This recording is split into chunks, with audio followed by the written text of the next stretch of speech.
Ayo ke Pos Bindu.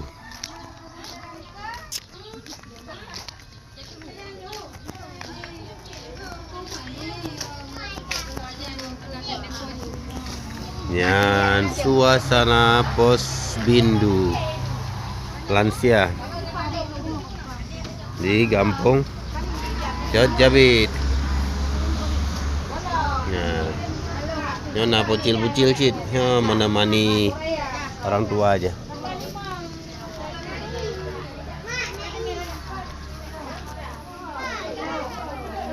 Nah, Kampung Jabit.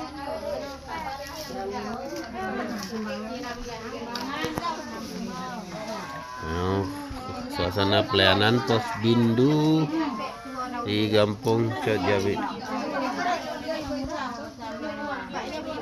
Nyo baru awal mulai, jadi madang kurang rame.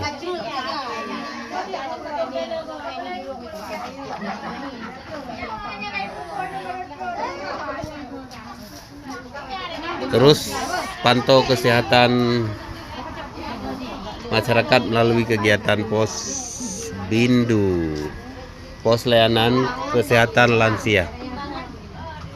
Yang Mbak Nino, nah, pemeriksaan gula darah, asam urat, kolesterol siton 2G,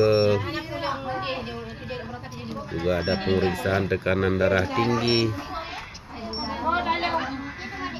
Jadi yang lagi hal yang umum lah yang bisa dilayani oleh kader-kader Gampung.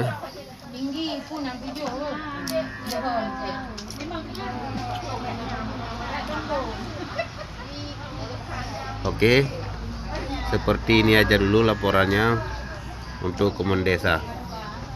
Salam.